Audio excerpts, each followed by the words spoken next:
Welcome back, everyone. Today I have a treat for you guys. I'm a little late, but I did finally finish my green-purple Luffy deck, and I have been doing a ton of testing with it. So I think this deck profile is ready to go. This is probably the most expensive I spent on One Piece in a while. Everything came from the extra booster that was just super expensive, and everyone's trying to play this deck, so it's really hard to find. I did try this at a couple treasure cups and did very well. So, let's get right into it. The new leader, once per turn, Dawn -2. If you only have characters on your field that are Straw Hat crew type, now that's going to be very important. Set up to 2 of your Dawn as active. Then this leader gains 1,000 power until the end of your opponent's turn. So this deck has a lot of bricks. That 1,000 power actually comes in very handy because your opponent can't hit you early. They have to hit you later. They have to set up. They hit you later. Now, when I say the Straw Hat type is very important, most of this deck is Straw Hat. But there is one card that isn't a Straw Hat, and that does matter when it is on the field. All right, so we'll start with the green because we're not playing that many green cards. We're playing for the new Nami, just a searcher, look at top 5, add a Straw Hat other than Nami, place at the bottom of your deck, etc. It's the standard searcher. And then the last green we have is 2 Electrical Luna. Great trigger effect. If you're in a desperate situation, rest up to one of your opponent's characters, could save you a game. Or the main effect is why we really play it. All of your opponent's rested character with a cost of 7 or less will not become active in your opponent's next refresh phase. So that's good for like the counter to this deck. You could play 3. You could try to fit more room because this is not searchable. And because it's not a character, we don't have to worry about it turning off our leader effect. But I like it at 2 because I really just don't have the room. All right, now here's the character that is not a Straw Hat. Tony Chopper, because in this one, he is a Foxy Pirate. It's the 2-cost blocker on play. If the number of Dawn on your field is equal to or less than the number of your opponent's field, add 1 Dawn card from your Dawn deck and rest it. I like this still, but you do have to be very careful with it. So what I like to do is I play the Sanji Pudding, and then use the leader effect, and then drop the chopper, and then it'll get you back up to where you were before you -2. And then as long as you sacrifice it on, the attacks coming your way, your opponent doesn't usually like to hold back their attacks. But they do have ways to force you to keep this on the field. So they could rest it, whatever, and then at that point, you really do have to, you're kind of in a bind to like try to play over it, etc. But thankfully, we have a lot of little cost cards like a bunch of searchers and stuff to drop out to play over it if they keep trying to do that.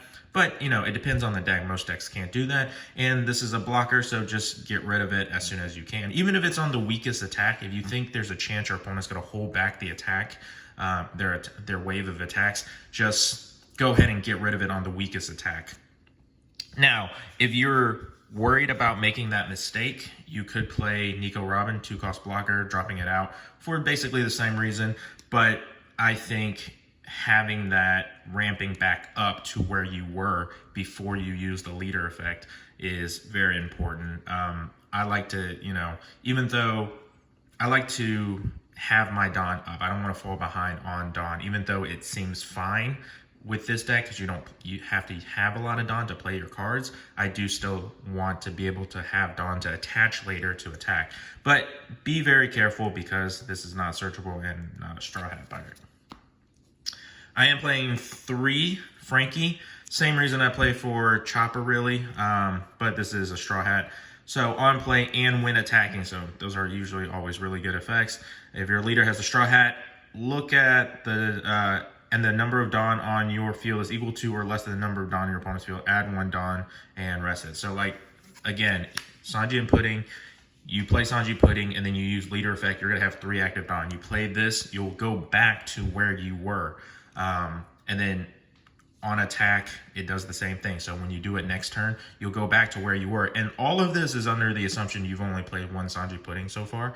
So that's why. And in against a separate purple ramp deck, for example, when blue purple comes out where they ramp up faster, where they're going to be ahead in Dawn, well, we're going to catch up with stuff like this. So this is a little bit future proofing. I wasn't originally playing this Nico Robin. because I didn't want a Dawn minus and have that permanent Dawn one minus.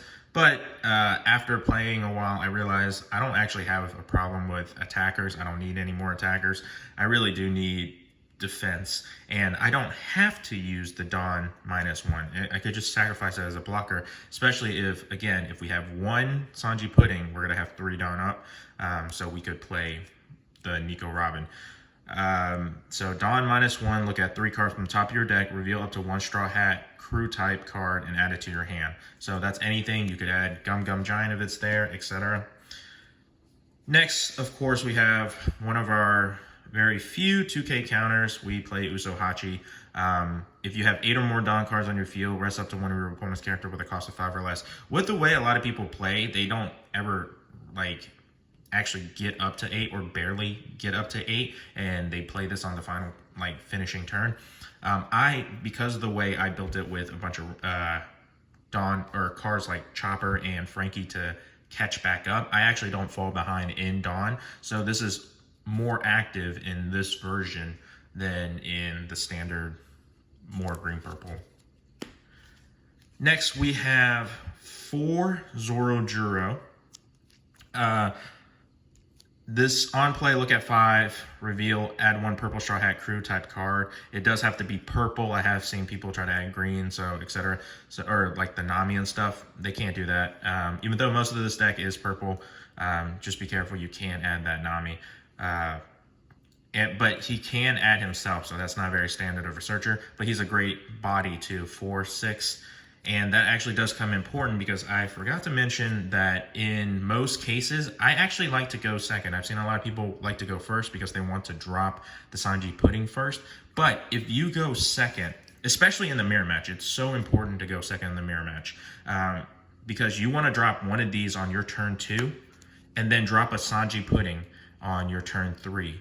Because when you do that, you drop a 4 cost on your turn 2, drop a Sanji Pudding, use leader effect, you'll go up to 4 active Dawn again, and then set up another 4 cost with 6k.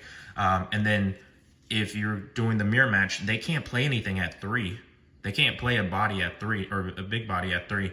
They have to play their Sanji Pudding at 5 first. So while you have 2 4 cost 6ks out, or 2 4 costs whatever out, and then a Sanji Pudding, they'll only have 1 Sanji Pudding. So in that instance where all our 4 costs can actually hit the leader without, having extra Dawn, even if they use their leader effect to pump up to 6, remember this is a very bricky deck, we actually get to hit them so hard in the beginning because of that. So obviously, and that, of course, that's me getting ahead with the explanation of why I play 4 Usopps, or 2 4-cost Usopps.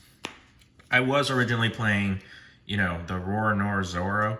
I didn't see it come up as much. It was nice resting a little blocker. It was nice in the mirror match to rest their Chopper for, a turn, etc. But I really do just like the overall pressure I get from Usopp better when I go second. Another card that I was trying for like the early game was It's to Die For. The scenario I explained where, hey, I like to be at 4. This card, since I don't play anything like early on 3, no bodies, no nothing, it's just Searcher, Mary over Mary, whatever. I was trying this out to get up to 4 on that turn and then go up to 6. This way I can set up a Sanji Pudding and a 4 cost. Unfortunately, I don't have the room to play more than just 2, which is why I took it out, because it's not consistent enough for me to see it, and I didn't want to rely on that when it's not so consistent. But it was fun when I did see it, and then I could get 2 bodies out on 5 Dawn. Now, arguably the most most important piece is your Sanji Pudding. Great stat, 5/7. I do swing with Sanji Pudding a lot of the times. So I see a lot of people holding back their attacks. Yes, sometimes you do want to hold it back in case, against like red and stuff. But in most other cases, just swing. If your opponent tries to attack this, it's so much easier to guard because they're swinging at a 7. But your turn, once per turn, when 2 or more Dawn cards on your field are returned to your deck, add 1 active. So basically when you have 1 boom, you get 3 back active. And then on play, if the number of Dawn cards on your opponent is equal to or less than the number on your opponent's field, draw 1 card. Now, it is important in a mirror match that some people actually like really prioritize having less. I don't care too much about that. If they want to go down in Dawn to get that draw 1, fine, whatever. I'll have an extra Dawn here and there, 2 extra Dawn, whatever, to attach and rip that card that you just drew, and I'll actually be ahead because every turn I'll be able to attach that Dawn while you still try to play catch up, and all for 1 card. I don't think it's worth it. But I mean, it is obviously nice to have for ourselves when it is active against most other decks. So once you activate it once, you're usually going to go down, especially if you don't see your extra like ramping up cards. Now 4, this is the most expensive piece. They're 75, 80-ish.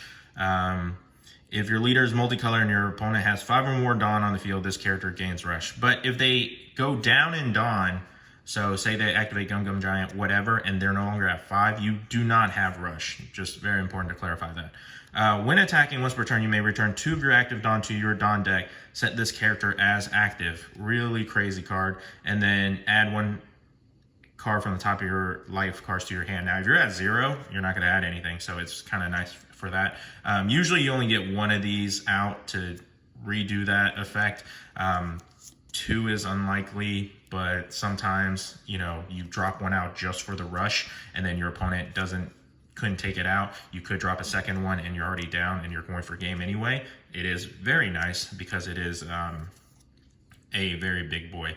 Now, there are a lot of people playing techs against stuff like this. For example, Red has started playing that 5-cost Ezo that minuses 2k power. And if they minus 2k power, even if you restand, it's just going to be 2 5k swings. So it gets dramatically weaker. So be very careful with, you know, the stuff that your opponent techs against this card, because they are expecting this. Next, we have 4 Sanji, just blocker, and that's basically it. You minus enough Dawn where you can play it out for 3, unless you just set up a bunch of Sanji puddings. So yeah, and then this is our other 2k counter. You could also play, if you have the room for other 2k counters. You know, I've seen some people play a couple for Inosuke. I don't think the effect will come in that handy for Rush. It would just be for a searchable 2k, because, you know, 1 Dawn for 5 costs, it's really not that big. Now, something else I was trying was Luffy Taro. I did like it. I'm not gonna lie, I did like it, having multiple, building the board faster. But with all my stuff being able to attack, I felt like the body wasn't, or the big body wasn't so necessary. And I actually don't have a problem flooding the board when my Dawn is very high. So, and then I get to basically reuse 2 Dawn, and then +1 for every Sanji pudding out I have. So I don't actually feel it was necessary. Maybe against like black matchups, it would be better, so that, you know, there's something bigger for them to try to remove, and then they have to focus on 1 or 2. But black isn't so prevalent right now, because people are still trying to figure the deck out. And then lastly, another thing I was teching in to try was the Demonagoro 9-Sword style. I did like it, but I prefer to have the defensive cards because of all the bricks, because I feel like this deck is super aggro already. But one of your leader characters gains 3,000 power during the turn. You may rest one of your characters with a cost of 3 or more. If you do, rest one of your opponent's character with a cost of 5 or less. So what you could do is play, you know, like Going Merry, pump up your Nami to a 3 cost, use it, and then pump up your 6 cost Luffy to swing. But, you know, I decided to go an extra Gum Gum Jet Gatling route. And that would be all my techs. All right. Oh. Next, we have the best counter in the game. This really should get limited, like, immediately. Like, this should be limited to, like, 1. Because the Dawn -2 does nothing, especially if you're, like, close to full. And in this deck, you don't even need to be at full. Our highest play cost is a 6, and then we get to recycle 2 Dawn to always just make it active. So we don't even need to be at that high of a Dawn. We could be at 8, 6 very comfortably. So the -2 Dawn doesn't do anything. Trash 1 card, Straw Hat Crew Leader, and then get 4K, and then draw 2 cards. With all the bricks we play, like, we're basically cycling out 2 cards and get a 4K counter for 1 cost. Like, it's insane. This really does need to get limited. This needs to get hit. And that's me playing this, saying it. Next, we have 2 Gum Gum Jet Gatling. You know, with the bricks we want something to be able to get rid of the extra cards to, you know, get the counter, basically turning it into a 2K, and then this into like a 1K, basically. And then 4 more searchers, I should say. A lot of consistency in this deck because of, you know, we played like 12 cards or 16 cards to just search. You know, look at top 3, and then it has an activate main effect. Look at top 3 for a Straw Hat, Kid Pirates, or Heart Pirates, obviously just for the Straw Hat. And that's basically what we do, like early 1 Dawn turn, 3 Dawn turn when we go first. Or if we have the extra Dawn, we just spend it on these 1-cost searchers. Or, you know, stuff like Merry-Go. If your leader has the Straw Hat crew type, draw 1. So, and then you may rest the stage. If the number of Dawn cards in your field is equal to or less, you can give a character +2. Now, that's very good. It's for a lot of reasons. 1, to protect, make it harder for black to pop it. If you are playing this, you could pump up your Nami, and then stuff like, let's see, stuff like Electric Luna can't hit it if you pump up like your body's bigger than the 7. So it does come in very handy. And then since people just play it over each other, you can play 1, activate, play another, draw another card, activate to protect yourself for a turn. And that's usually all you need because, you know, this deck is very, very aggro. Now, I will be doing some videos with this because I do plan on playing this. I decided to just go ahead and spend the money on it because it's going to be good, obviously, into set 11. And this is the most expensive deck until we'll see how much blue-purple. Looks like blue-purple is going to top it out. So I probably won't be building that one. And then, but the new starter deck cards, the black-purple starter deck cards, some of it does look like it could fit in this very nicely. So we'll see how we update that next month. And thanks for watching. Have a good one.